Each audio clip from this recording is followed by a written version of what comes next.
Hello and welcome back to my channel. So this side Shilpa and currently I am doing BSc Nursing from AIIMS Deoghar.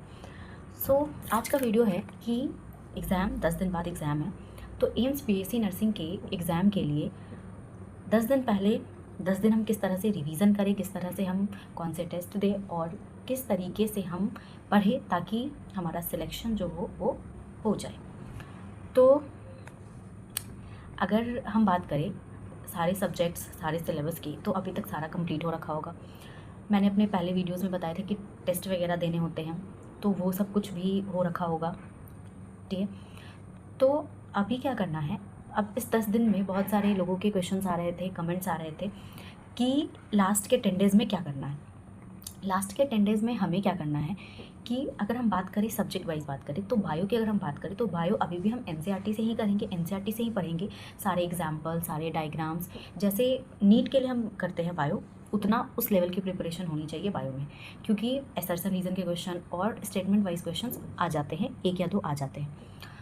तो उसके लिए हम क्या कर सकते हैं कि हम बायो की बुक से, एनसीईआरटी के बुक से पढ़ें और उसके बाद हम क्वेश्चंस करें. एनसीईआरटी बेस्ड बहुत सारी बुक्स आती हैं, उस पर हम क्वेश्चन कर सकते हैं.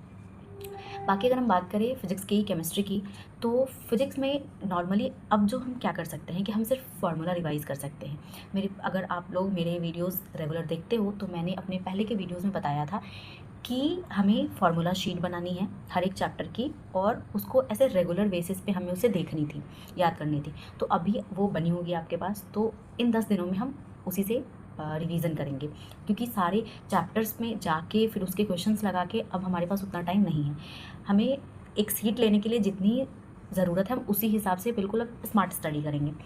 दूसरी बात, अगर हम बात करें केमिस्ट्री की, तो केमिस्ट्री में भी इनऑर्गेनिक में कुछ ऐसे टॉपिक्स हैं जो कि इम्पॉर्टेंट हैं, जैसे कि या तो PYQ में आप देख लो या फिर कुछ ऐसे चैप्टर्स का मैंने पिछले वीडियो में बताया है, तो वो वीडियो आप जाके पहले देखो. तो वो सारे जितने भी चैप्टर्स हैं जो इम्पॉर्टेंट है, जिनसे क्वेश्चंस हर साल आते हैं, तो उनको ज़्यादा प्रायोरिटी देनी है इन 10 दिनों में. उसके बाद अगर हम ऑर्गेनिक केमिस्ट्री की बात करें तो ऑर्गेनिक केमिस्ट्री में सारे जो रिएक्शंस थे उसके जो वो फ्लो चार्ट बनाए थे, वो पूरी जो चार्ट बनी थी उसकी भी शीट बनी थी, तो उससे अभी रिवाइज़ कर सकते हैं. और बेसिकली वो बनाने का ना मोटो यही होता है दिनों में क्या होता है कि हम कैसे उससे हम रिवाइज़ कर सकते हैं, हम उससे रिवाइज़ कर लेते हैं. लास्ट के 10 डेज़ में हमें ये बहुत ही ज़्यादा हेल्पफुल हो जाता है. हम जो भी चार्ट्स बनाए रहते हैं, हम जो भी फार्मूला शीट बनाए रहते हैं, वो हमारे लिए हेल्पफुल हो जाता है, क्योंकि हम इंटायर चैप्टर्स को हम रिवाइज़ नहीं कर पाएंगे, क्योंकि सारे सब्जेक्ट्स हैं, सबको फोकस करना है, सबको सेम फोकस करना है, तो हम सबको ऐसे नहीं कर पाते. तो हम फार्मूला शीट से हम रिवाइज़ कर लेते हैं. उसके बाद जनरल नॉलेज, जो भी वीडियोज़ वगैरह देख के, वन शॉट देख के, अभी वो सारा कुछ ऐसे दिमाग में लाना होता है कि हाँ, जैसे अभी क्या चल रहा है, अभी 2-3 महीनों में जो कुछ हुआ, तो वो सारे क्वेश्चंस आ जाते हैं. उसके बाद हम बात करें इनऑर्गेनिक हो गई, ऑर्गेनिक हो गई. अब हम फिज़िकल केमिस्ट्री की बात करते हैं. तो फिज़िकल केमिस्ट्री जो है उसमें सारे फार्मूला एज़ इट इज़ जैसे मैंने फिज़िक्स में बताया वैसे ही करने हैं.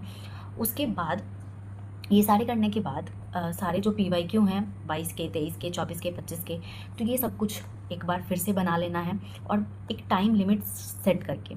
और इन 10 दिनों में कम से कम 3 से 4 टेस्ट तो दे देने चाहिए. आपका एक्यूरेसी कितना है वो आपको पता चल जाए कि आप उतने टाइम में आप कितने क्वेश्चंस करते हो. रही बात, बहुत सारे सब्सक्राइबर्स के कमेंट्स आए थे कि मेरे कितने रैंक थे और मेरे कितने मार्क्स थे और मैंने कितने क्वेश्चंस अटेम्प्ट किए थे. तो बेसिकली मेरा जो रैंक था वो मैंने बहुत वीडियोस में बताया है, इस बार फिर से बताती हूँ. मेरा रैंक 2244 था और मुझे फ़र्स्ट काउंसलिंग में मुझे एम्स देवघर अलॉट हुआ. मेरा जो मार्क्स था वो 72.33% था, क्योंकि 25 में परसेंटेज में नंबर आया था, ऐसे नंबर नहीं आया था. और रही बात अगर मैंने कितने क्वेश्चंस अटेम्प्ट किए थे, तो मैंने क्वेश्चंस अटेम्प्ट किए थे 85 प्लस क्वेश्चंस अटेम्प्ट किए थे मैंने. तो उसमें मैंने जनरल नॉलेज के कुछ क्वेश्चन छोड़े थे और कुछ फिजिक्स के क्वेश्चन छोड़े थे और कुछ केमिस्ट्री के भी छोड़े थे.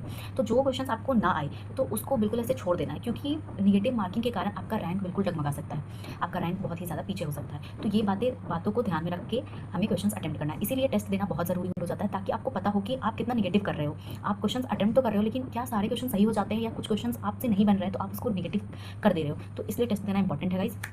बाकी नेक्स्ट वीडियो में बताऊँगी कि बाकी नेक्स्ट वीडियो में बताऊंगी ऑल अबाउट एम्स देवघर। आज के लिए बस इतना ही। So best of luck for your coming exam, और अच्छे से बहुत ही आराम से कर लेना फिर पेपर। और बस, और कोई वीडियो चाहिए और किसी टॉपिक पर वीडियो चाहिए तो comment down and like share and subscribe to my channel. मिलती हूँ नेक्स्ट वीडियो में फिर से। Bye bye.